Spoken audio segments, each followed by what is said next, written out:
All right. Hello, everybody. Welcome to another live stream with Rebalance Physical Therapy and Hina Sheth.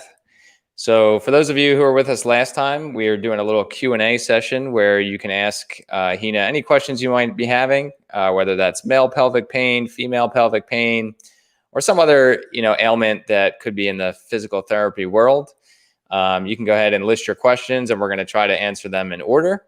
And Hina is going to do her best job trying to get you an answer. I see we already have Leslie in the chat. Hi, Leslie. So we'll get to her question in a second. What I wanted to do is for anybody that may be new to subscriber to the channel, or maybe you stumbled across Hina's videos through search, I'm just going to kick it over to her for just a quick introduction. She'll tell you about herself, and then we'll get to some questions. Okay, so I'm going to introduce myself for those of you who have just came across this and are wondering who I am. So my name is Hina Sheth. I am the owner and practitioner at Rebalance Physical Therapy. We are a holistic, integrated physical therapy clinic that treats pretty much a ton of different orthopedic injuries and dysfunctions, but we're really known for spine, hip, pelvic and pelvic pain, as well as pelvic floor dysfunction. I've been doing this for, over 20 years. I graduated in 2000. So I've kind of seen everything and anything at this point. And so we tend to see at our clinic a lot of male as well as female pelvic pain. And when I say male and female, obviously we also see all sorts of, variances of that. But when I say male and female, what I'm talking about is the parts that you are born with. So if I say male, it's the male genitalia that you're born with, or the female genitalia that you're born with. That has kind of been a big bread and butter of what we do. People don't realize that pelvic floor dysfunction as well as pain can be involved in many things, including low back pain, abdominal issues, groin pain, hip pain, tailbone issues. They kind of stumble across that sometimes in their readings. Sometimes they come across our videos, and then other times, perhaps they came into our clinic and we kind of made that connection for them, or perhaps somebody else made that connection for them. So with that being said, I'd love to start answering some of these questions. Sure. Go ahead, Ryan. Yeah, I was going to say pelvic pain can be one of those things that's like a complete mystery. I know a lot of the people that come onto this Q&A have questions about pelvic pain, and you get a lot of calls about that. A lot of doctors have no idea what to do, so they send people to Hina, with their questions. So let's jump right into it. So I see we have a question here from Leslie, and she says, "How long before I see substantial results while being treated? Thank you so much for this. Your videos have already helped me so much." That's great, Leslie. Yeah. So Leslie, I think I have a follow-up question. When you're saying you're being treated, are you actually being treated by a pelvic floor therapist where you are, or are you being treated? Who are you seeing when you say treated, or what are you doing in terms of being treated? And then while you're answering that question, I guess I could also pop over to the next question, or should we wait? Yeah, so Leslie, if you want to drop a follow-up to that to give Hina a little bit more info, you can certainly do that if you're still in the chat. What we'll do is we'll jump over to Michael, and he's got an interesting one. Is pelvic floor pain permanent?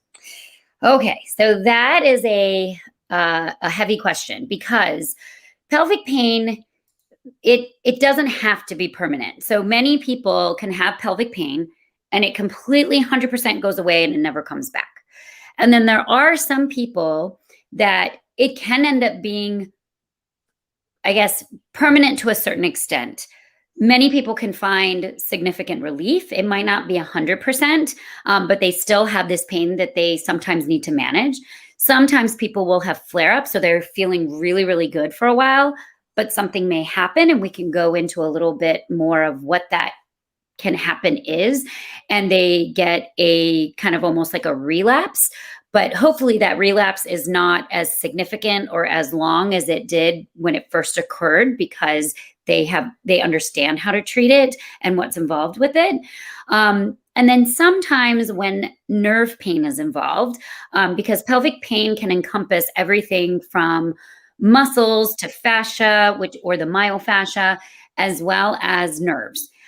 When nerves have become involved, especially for a long period of time, then that can sometimes be a long-standing issue that can sometimes be permanent, but again, it can be managed.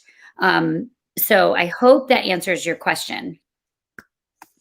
Yeah, Michael, if you have any follow-up questions, we're going to be here for a little bit, so we could certainly always come back for some clarifications or follow-ups. So hopefully that helps you. So I see Leslie did respond. So he said he is mostly doing self-treated with advice from a PT, and he has not too many in-person appointments available in California. Okay, so again, it can be a little difficult to, and how long has your symptoms been going on, Leslie? It says he's also mainly been doing stretches and self-massage. Okay, so when you're having any type of treatment, if the treatment is correct and along the lines of what you should be doing, I always tell a lot of my patients, my goal when I'm treating somebody, and when I say when I'm treating someone, this is somebody that's physically coming to my clinic.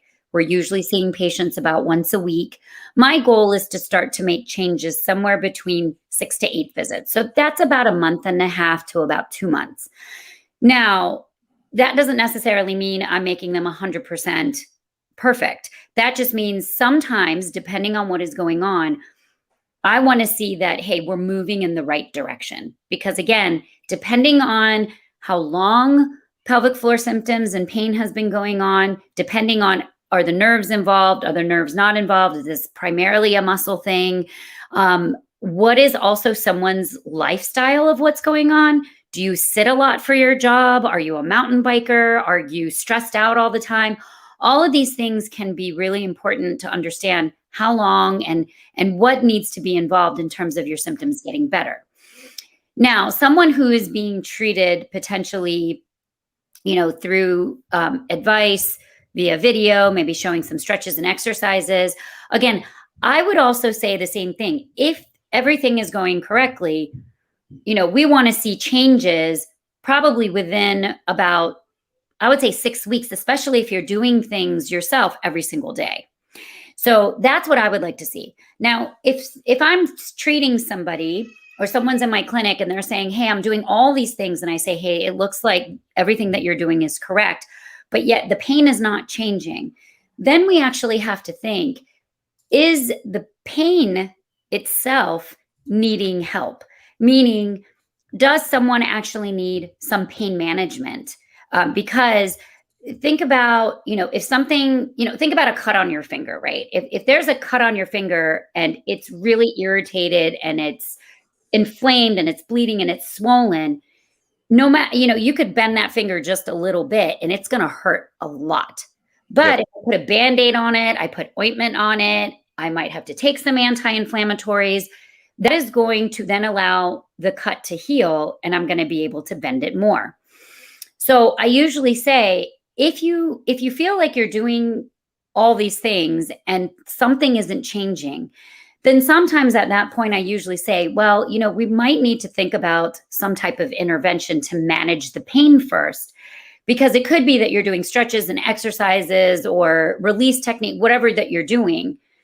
But if it's not changing anything or it's making something worse, then that means that you might need to add certain type of modalities, whether it's ice, is it heat, is it, medication, is it over-the-counter meds, is it making you, perhaps you need to go see a pain management specialist just to help you along the way to get to the point where you can, those stretches and release techniques or whatever you're doing are effective if they are in fact the right things that you're doing. I hope that makes sense. I know it's not exactly a black and white answer. which most things aren't. So Yes. Okay, we're just going to quickly go back to Michael, who asked about is pelvic floor pain permanent. He said, just to follow up, when it rains, that's when I feel the discomfort. Is that something that you hear from other people? okay, wait. Can we put that question back up? Yep. And when it rains, that's when I feel the discomfort. Is that something that you hear from? And is that that's the pelvic pain, correct? Yeah, about it being permanent. So he initially said that he, asked his pelvic pain permanent, and then he's saying, when it rains, he often feels discomfort. So this is interesting because usually, okay, this is the first time anyone has actually said that they feel discomfort when it rains when it comes to pelvic pain. However, and I should actually grab my model here. Hang on one second. Yep. So guys, if you just joined us, if you have a comment about pelvic pain or anything and you want to ask a question, please leave it in the chat. I saw Extremio. I saw you come in with look like a rant about the London Health Clinic. While I'm sure we appreciate your opinion, please try to save the chat for just a question. If you have a question you'd like to ask, that's totally fine, but no ranting. Okay. So, this, many of you guys have probably seen this if you've seen my videos. Oh, right here. Okay. So this pelvis, okay, if you turn it to the side, this is actually the hip joint. All right. So the ball and socket joint of the hip is right here. Now, I'm not sure if you are also having any type of hip problems. Okay.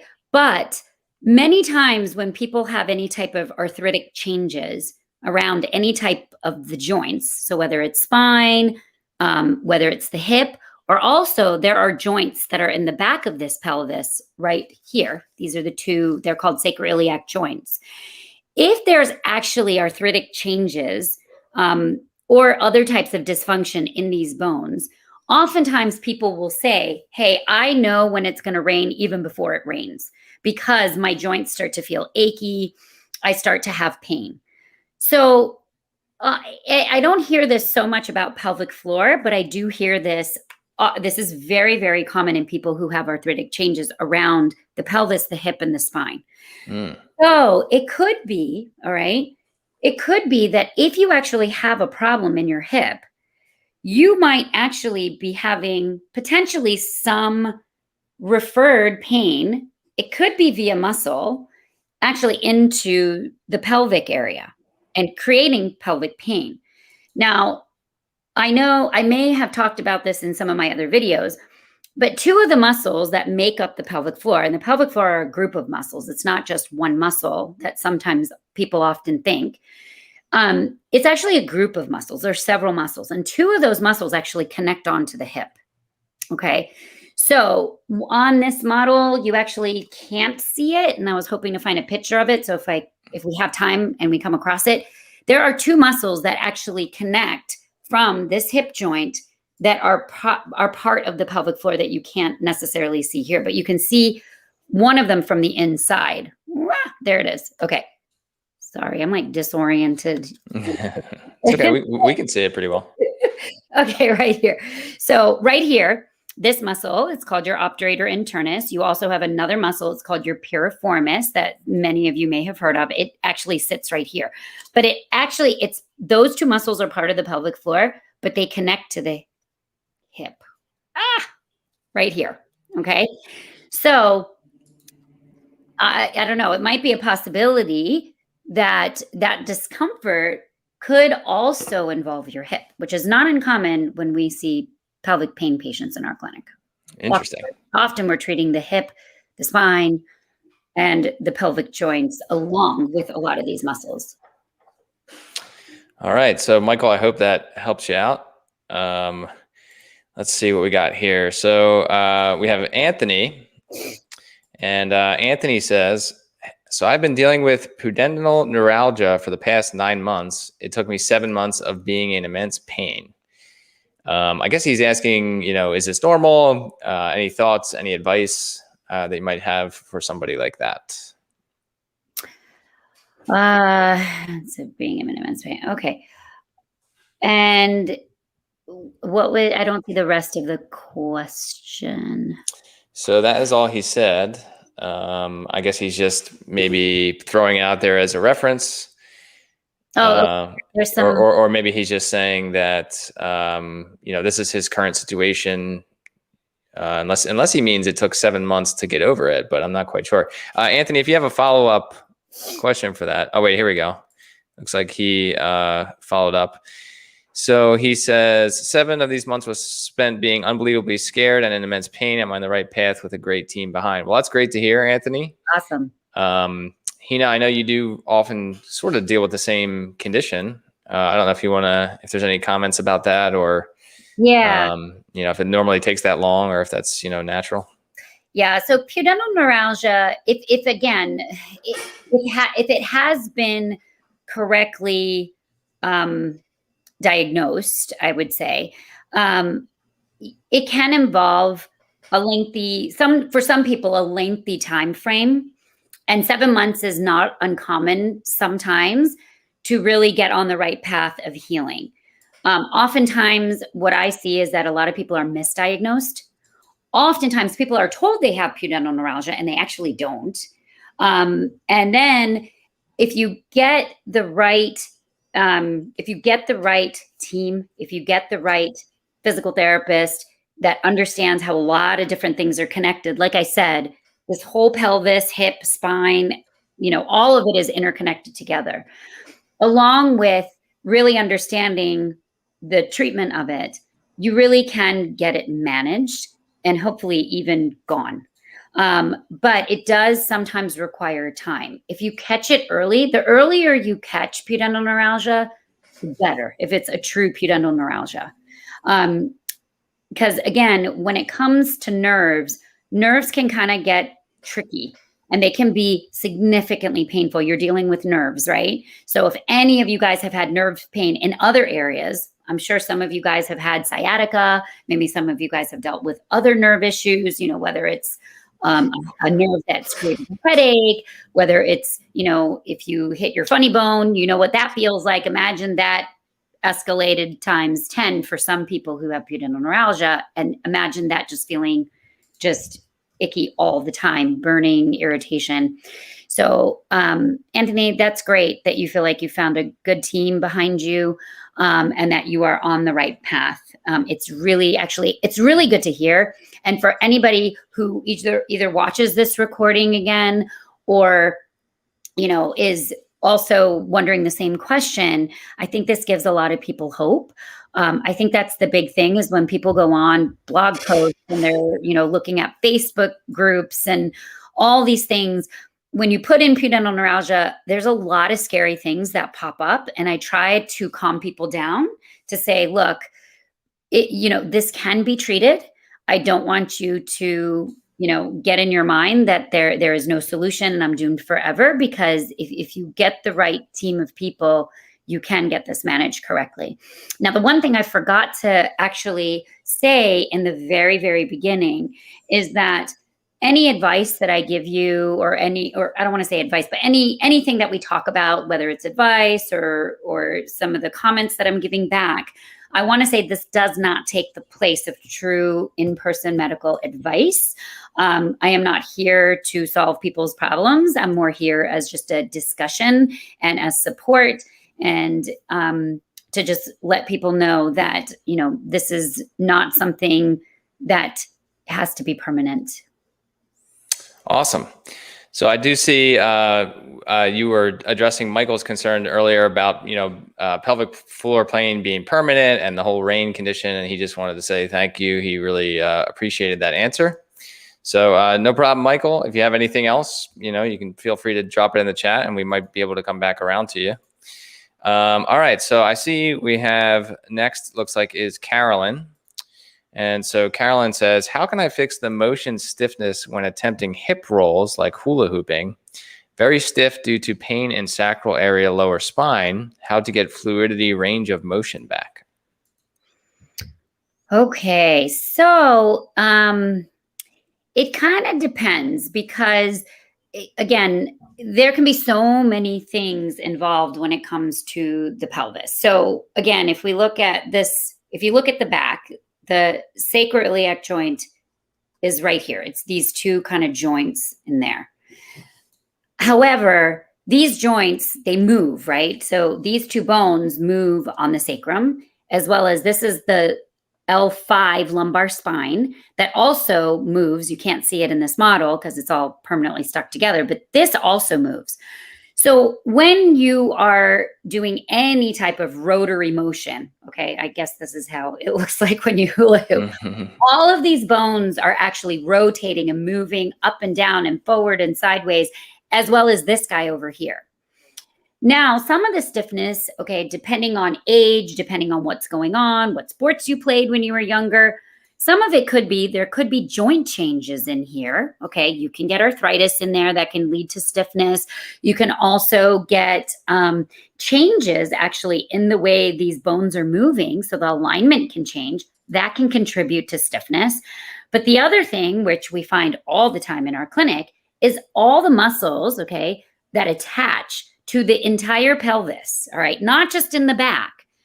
So muscles that come from the lumbar, just actually all the way up into the upper part of the back that connect all the way down to here.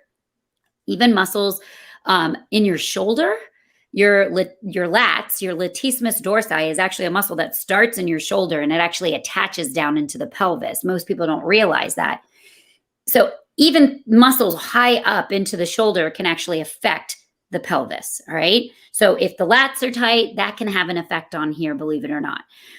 All the other muscles that connect on to the pelvis. So you've got gluteal muscles that are attached here. Like I said, the low back muscles. If we flip this around, okay, because we got to think, when I said this whole pelvis moves around, this pelvis is kind of like a ring, all right? So the front of the ring is going to affect the back of the ring. The back of the ring is going to affect the front of the ring. Side is going to affect the other side. So you have to also think what's going on in the front as well as what's going on in the hip joint. So if you have imbalances around this pelvis, hip, lumbar spine, it can actually affect the sacroiliac joint and it can create stiffness. It can create pain. So I hope that answers your question as far as how do I get the range of motion back? Well, that can be, it can be a loaded question because it could be anything from the joints. It could be imbalances of muscles. So certain muscles that are tight on one side, maybe compared to the other, but it can also have to do with stability. So the sacroiliac joint, on some people, mainly women, depending on the type of body posture they have, especially if you're someone who has a lot of, or maybe used to have a lot of mobility. So think about, you know, thin, slender, hypermobile, have a lot of motion. They may have had a lot of mobility when they were younger, but as they've gotten older, if they don't have really good muscle stability to kind of hold these joints stable, then over time, like I said, you can develop arthritic changes as you get older, which will then create that stiffness as well. So it could be a bunch of different things that are causing this. So what you could start with is, you know, certain release techniques and stretches to see if that helps. And the best thing I can do, because, you know, I haven't personally evaluated you, you could go see somebody in your area that specializes in the hip and the sacroiliac joint, like a physical therapist. Or we actually also have a home program about pelvic pain, which actually addresses a lot of the stiffness around the sacroiliac joint too. It's called the female and or male pelvic pain solution, which has a lot, we address actually everything that I just talked about in that program. Yep. So anybody who's listening and you feel like you're getting some good info and you feel like you need some stretches or exercises to work, Hina has actually pre-recorded a huge set of videos that you can use if you can't see her in person. So if you go to rebalancept.com/courses, you can see a male pelvic pain course. You can see a female pelvic pain course, and I'll actually probably show those in a couple minutes, just the options that you have. But Carolyn, it looks like, you're getting some good info here. We can see your comments. You're working on your balance. You're over 6 feet. or you're 6 feet and you have always been a little off balance, I can relate to that because I am also 6 feet and I feel like I'm just going to tip over all the time, like fall over a fence or something. So she says, thank you. Thank you. No problem. All right. So I don't see anybody else. So if there's anybody else watching, and if you have a quick question that you want Hina to maybe comment on or give you some advice, you can certainly do that. I do see Anthony did want to chime back in. So he had a question about pudendal neuralgia and said he had been put through the ringer, 6 rounds of antibiotics, 2 prostate checks, 2 testicular checks, almost got put on Valium, and just wanted to say thanks for all the pelvic floor specialists out there. So actually, that is a great point, Hina. You often find that urologists, your regular doctors, sometimes they just have absolutely no idea what's going on due to the complexity of the pelvic floor and how it makes it feel like you might have an pain in your abdomen, or you have pain in your back. And they're doing all these random tests, like you can see what Anthony listed here. Yeah. Certainly, I would describe that as the ringer. So, tell us about that. Why do doctors, is it just because they're not used to all the pelvic floor conditions, or why do you think it's so hard to diagnose? So I would say it's only in the last, 20 years, actually, where I had just started being aware that pelvic floor was a specialty, right? So when I came out of school, pelvic pain wasn't even something that was being addressed, and that was in 2000. So if physical therapists themselves weren't even aware really of all of this pelvic pain, then you can imagine how long it will take the actual physician and medical community to really understand all about pelvic pain. So unfortunately, the physicians they're not educated on the musculoskeletal side of pelvic pain. They just don't realize that these muscles can actually cause what appears to feel like bladder issues, bladder frequency, bladder pain, testicular pain, scrotal pain, on females, even vulvar pain, vaginal pain, a whole lot of even postpartum issues that, people end up having that can cause, all sorts of issues when it comes to this pelvic pain world.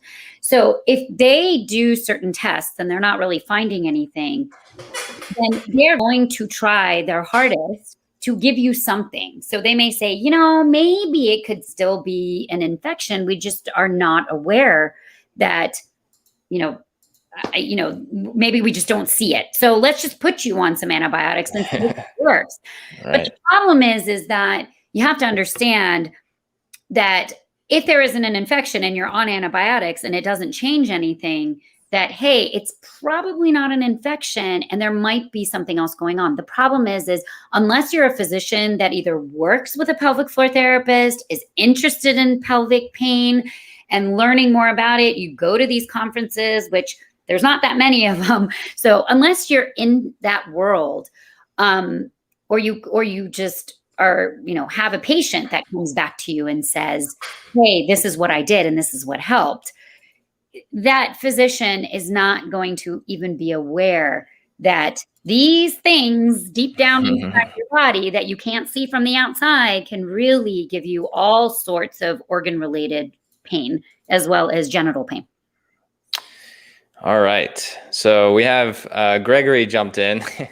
A pretty quick, short one. And what's funny is I kind of feel this too sometimes, but he says, how to solve clicking knees. Now, I don't know if you need some more info or if that's just a common thing that you have. I know my knee pops all the time and I can make it pop by doing some twisting and all that. And it's kind of like a knuckle crack. Yeah. So I don't know if that's what he means or if what he means by clicking knees, but I actually do, but I need to find my little model. So, me, I have all these paper pictures. She's digging into the models for you, Greg. She's going for the models.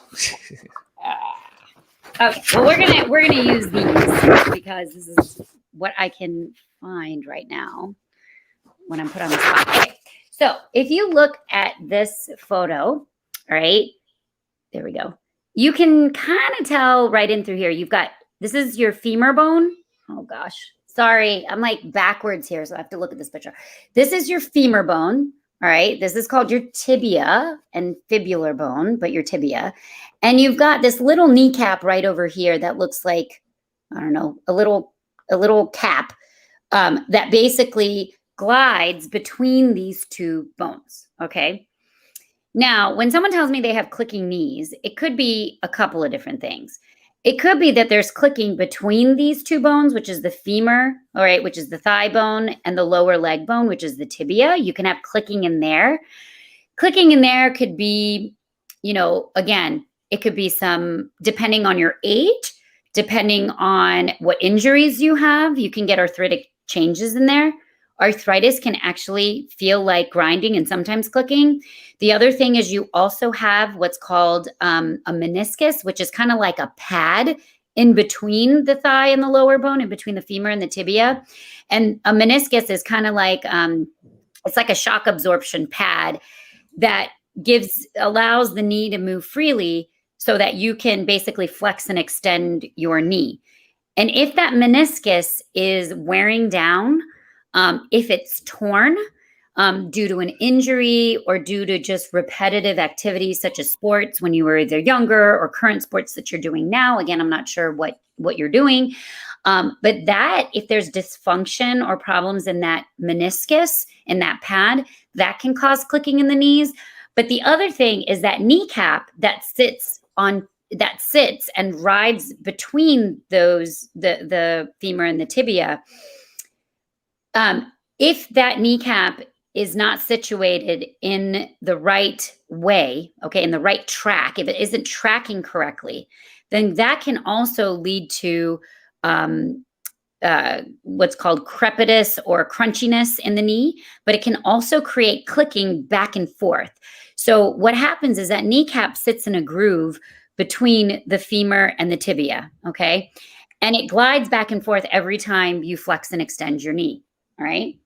And if it's not sitting in that groove correctly, either due to muscle tightness or weakness from everything around the pelvis down into the hip joint and even down into the lower leg, and sometimes even in the core musculature around your abdomen and low back, it can cause the tracking of this knee to basically go off track. And that can also lead to clicking.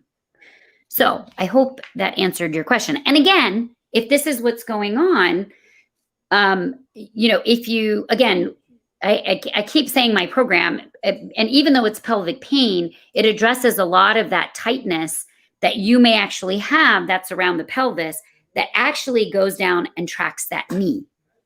We actually do need to create a separate program on just the knee issue, but there's only so much time. So I don't know if Greg was trying to cheat on a test or something a little bit here, but he says he's in school trying to become a physical therapist and he wants to know what key class he should take. So I don't know if that was a little sneaky way of getting some help with a patient, or maybe he's on a test or something. But I guess we'll quickly take this one just for fun.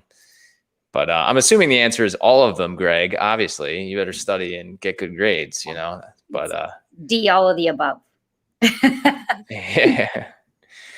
All right. So Anthony says, thanks guys. Keep up the good work. Anyone who watches this later, you aren't the only one. Listen to those folks.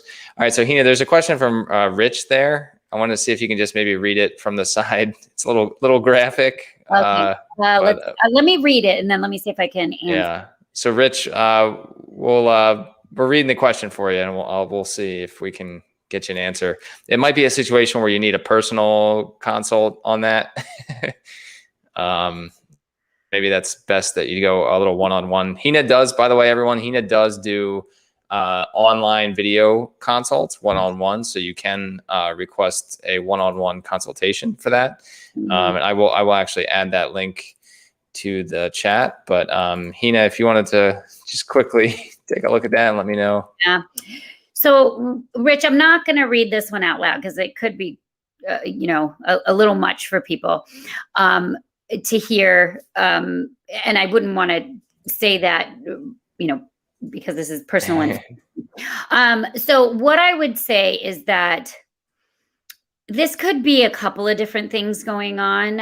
Anytime, okay, and this isn't just in general, anytime someone gets an infection anywhere in the body, you have to realize that there are muscles that are in close proximity to many of these organs, okay? So if you have, for an example, in this case, a kidney infection, all right? Your kidneys are actually sitting very close to muscles of the low back, as well as muscles that actually start in the low back and they dive down and forward into the pelvis as well as the hip. So when someone has an infection or any type of chronic pain that has been going on for a while, your brain communicates with organs, and the organs communicate with muscles, and then the brain communicates with muscles as well. So there is a ton of communication going on between the brain, between the organs and the muscles, and they're all communicating with each other. So when that happens, you can see that if your body senses that something is in danger, okay, your kidney has a problem, then the muscles surrounding that area via communication will actually start to tighten up and become protective of that area. Now, ideally, once the infection is gone, okay, and this also pertains to people who have bladder infections, people who have other types, UTIs, any other type of infection that you can think of that affects an organ, those muscles surrounding that area will tighten up. And if that infection continues, the muscles will continue to stay tightened. But sometimes even when that infection is gone, if that infection has been going on for a while, those muscles don't just automatically calm down. For some people, they stay tight because the communication may have not been sent back for those muscles to calm down.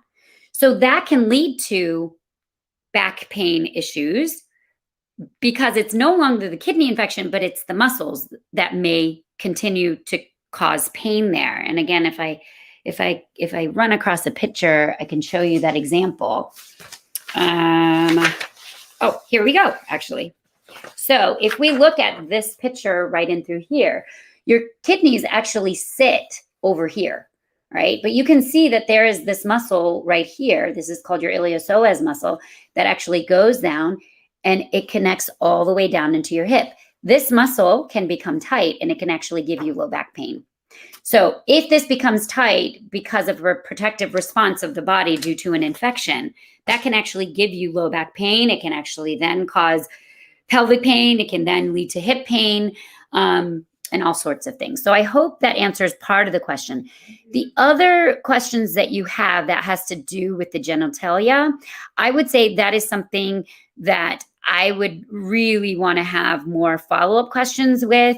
And then it may also have something that's dermatologic that might need to be looked at. So, I would say I'd probably need more information that might be a little bit, require more work than just having a quick answer. All right. So I dropped a link in the chat for anyone that might want to schedule a one-on-one call with Hina. You can use what's called Calendly. And when you click that link, it'll actually let you pick a time and a day. And you can just schedule a call and Hina will be happy to give you a little bit more of a one-on-one consult, for questions like this. Again, nothing on this video is a substitute for actual treatment from a doctor or a PT. This is just kind of helpful advice, but nothing here is actually medical advice. It's more of just a discussion. So always talk to your doctor first if you have to. All right. So let's see. So I think Greg is admitting here that he might have snuck a test question in there, but it's okay. I learned a lot. So, I'm on my way to becoming a PT, I guess, after that question. All right. So here's one from Chris. This is more of a just general, question about the industry. Pelvic floor therapy is very hard to find, even in big cities and hospitals. Do you think the demand for this service will increase in the next 10 years, forcing the supply side to catch up? It's a great question. I feel like you're in business, Christopher. But I definitely have already seen like a pretty big boost in, how many pelvic pain cases there were. And I'm sure there were a ton, but the awareness wasn't there 20 years ago. And now more and more, the awareness is catching on. People are starting to understand how, in general, how the body all functions together, and that, pelvic floor is a big part of how the system works. So yeah, I do. Yeah, and if you think about what Hina said with doctors, and sometimes they just don't know what it is. Well, there could have just been pelvic floor pain, and issues this whole time, and people just weren't looking, like Hina said, they just weren't aware of it, weren't looking in the right places. So, yeah, that will certainly be interesting. Okay, I don't see any additional questions in the chat box. So anybody that just joined us, if you'd like to ask a question for Hina, if you want to keep it more on the general side, that's fine. She is doing consults for anyone that would like to do, specific questions for one-on-one. But go ahead and drop your question in the chat box. In the meantime, what I might do is just quickly share the available courses that Hina has put together. So a lot of people in this chat and a lot of people that Hina often gets questions from are from all over the world, right? So it can be hard to see somebody in person and treat them correctly because you're not there with them, right? But there are tons of exercises and things people can do on their own. So Hina does have, let me just hide this banner. Hina does have some video courses that we've put together. Like we said, one of them is called the Male Pelvic Pain Solution. We have the Female Pelvic Pain Solution, which obviously you can pick whichever one you need. We also have pregnancy and post-pregnancy related courses, the C-section solution, the vaginal delivery solution, and then we even have some other courses coming soon. And actually, Hina, maybe that's something you want to talk about, anything that's upcoming or some news on new courses. Yeah. And actually, you know what? I think we haven't put this one in there. We have the pelvic stability solution too, actually, for the previous person. Maybe that was asking about the stability around the pelvis and the sacroiliac joint. So we do have that course. We just got to kind of make it look a little prettier. But that is available too for those of you who might need sacroiliac joint stability, pelvic stability, especially if you're finding that perhaps some of you have already taken the male or the female pelvic pain solution, but now you want to take the next part of it. The pelvic stability solution would be potentially the next step. May not be for everyone, but definitely for those who need more strength and stability around the pelvis. So some of the courses, and I kind of love to get feedback from everyone that are subscribers to our YouTube video, what courses that they would really want. What we have been thinking about doing is a cross, it's called a cross syndrome program. What cross syndrome is that in general, with certain body postures, what we find in our society, because of just what we are doing, we, especially now more than ever because of COVID and the pandemic, we're sitting all day. We are flexed all day. We have forward head. We have rounded shoulders. All of those things will actually change the dynamics of how muscles in your feet, to your knees, to your hips, to your pelvic floor, to your head and neck, how everything actually functions and performs. And if you have, and there's certain key muscles that just tend to pop up in what's called cross syndrome. And I'll tell you why it's called cross syndrome. But there's certain muscles that tend to get tight, and there are certain muscles that tend to get weak in a big percentage of the population. And when that happens, like I said, it can cause all sorts of ailment, head and neck pain, upper back pain, shoulder blade pain, rib cracking and popping, shoulder discomfort, knee discomfort, all that kind of stuff. Okay, all the way down. And the reason why it's called cross is because oftentimes you'll see muscles in the front that are tight, muscles in the back that are weak, muscles in the front of your thighs that tend to be tight, muscles in the back that tend to be weak, or on the sides that tend to be weak. And when this happens, if you notice that this pattern is kind of happening with you, if you try to counterbalance all of that by doing the right release techniques, the right stretches, the right strengthening exercises, then you start to see a lot of these things start to actually significantly improve. And so we are working on a program because we have gotten some feedback from a video that I did that people really would like a program on cross syndromes. So whether it's upper body cross syndrome, which is mainly having to do with the upper body, or the lower body too. I tend to think that everyone, that has lower body cross syndrome also has upper body cross syndrome. So I'm thinking of making it into one program, but that is something that is potentially in the works. We are also obviously still wanting to do the diastases and the advanced core program for postpartum, which we are putting together. It's just taking a lot longer than we thought, but it should be coming out. And then the other one is we are wanting to do a video course just on the psoas muscle and all the muscles that act around the psoas. For those of you that don't know what the psoas is, that is actually this muscle that I talked about that can actually play havoc on many people, that can cause low back pain. It can be involved in so many different things. And I do feel like that muscle can play a big part. So we are looking to create just a little mini course on just the psoas for those of you who are looking for it. All right, so we have one here from Alec. He says, "Hi, Hina, can tight pelvis cause leg vein issues? If yes, does it happen often?" So good question. We actually just had a really great physician come in and give us an in-service on this. He's actually at Penn, but now he's going to be relocating to Ohio, I believe. Ohio. Anyway, his name is Dr. Deepak Sudendra. He is actually a specialist in leg vein issues. But no, actually, a tight pelvis or tight muscles around the pelvis do not cause the vein issues. This actually has to do with valve issues in the arteries and the vein, or in the veins actually of the leg. So what basically happens is, depending on, some of it can be a genetic predisposition.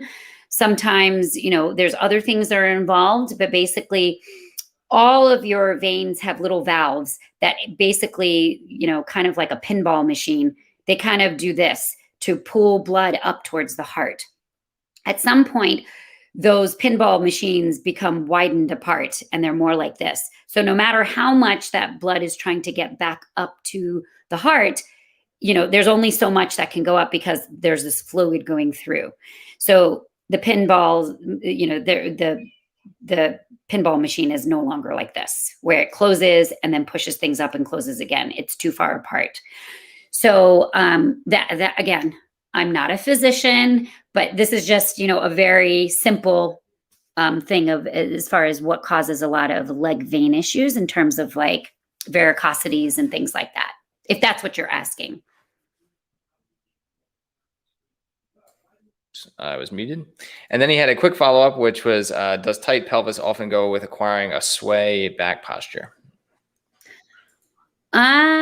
Sway back posture, it doesn't always have to be a tight pelvis. Sometimes it could just be your habit of what, how your body likes to sit. With sway back postures, you can, the tendency is that there's tightness. Usually, I'm trying to think now, how I would stand if I had a sway back posture.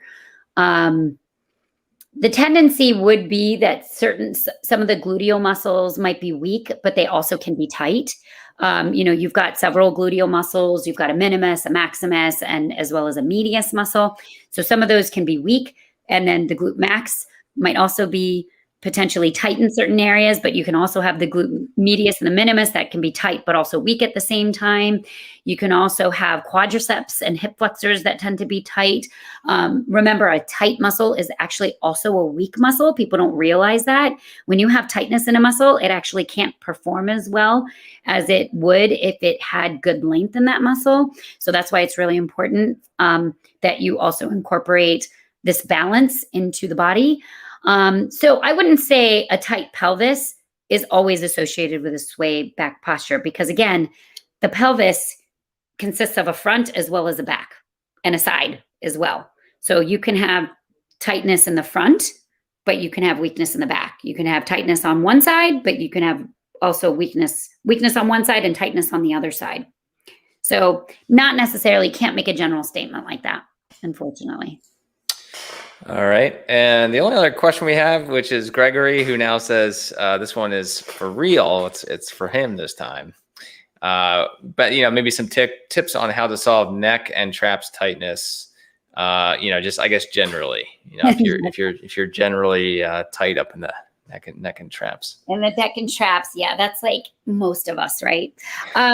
So again, it's not a quick answer, because the reason why trapezius and neck muscles tend to become a problem, again, usually it's a combination of posture, you know, postural tendencies, and it also could be habit of you know, of sitting in front of a computer, looking at your iPhone, all those sorts of things. So you have to kind of be respectful of the fact that that probably is involved. But in general, when the upper traps and the neck, okay, so when these guys are tight, the reason why typically these guys become tight outside of posture and habit is also because the bottom part of that trapezius, okay, trapezius meaning it's a trapezoid, okay, if the upper traps are tight, it's also a possibility because the lower part of that trapezius is weak, as well as other muscles that keep that shoulder blade down tend to have some weakness. And so the upper trap feels like it has to overwork in order to compensate for that weakness down below. So in general, what we find, okay, this is not always the case, but in general, what we typically tend to find is the upper traps are tight because of this lower trapezius weakness, which could also have to do with shoulder stability. So improving the stability around the shoulders and the shoulder blades tends to give relief to the upper traps feeling like they have to work so much. So I hope that answered your question. All right. We have one more from Rich. I don't know if this is more of a doctor question. I don't know if this is physical therapy. If you want to take a quick look at it, Hina, in the chat. Yeah, Rich, this would be a question that I would actually ask more of a urology question. That question would not be more of a physical therapy question. I wouldn't feel comfortable answering that question because I think, that would be more of a urology question. Urologist, yep. Okay. Yeah, although I could probably say I don't think you can make that assumption that just because of the color change, it could be this. I think you actually would need to get more follow-up from a urologist. You'd also probably need to have more testing done to see if that's the case. All right.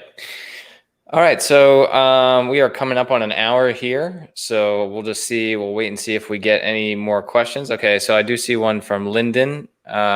What is the best remedy I can use for my spinal injury? So I don't know if that's a little bit too general for you, Hina. If you would need any more detail, I'm sure that's also sounds like a potentially serious injury. So I don't know if you can do anything with that question or if you would need additional info. Yeah, that would probably need more info. Okay. Lyndon, if you have maybe some general info you can add to that to give us a little bit more context, maybe we can give you some advice, but just keep in mind, this is not a substitute for like an actual doctor visit or anything like that. Just always keep that in mind.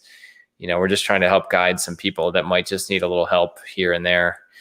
While also offering, you know, Hina does have paid services that you can use, of course, but this is more just to try to give you guys some help where we can.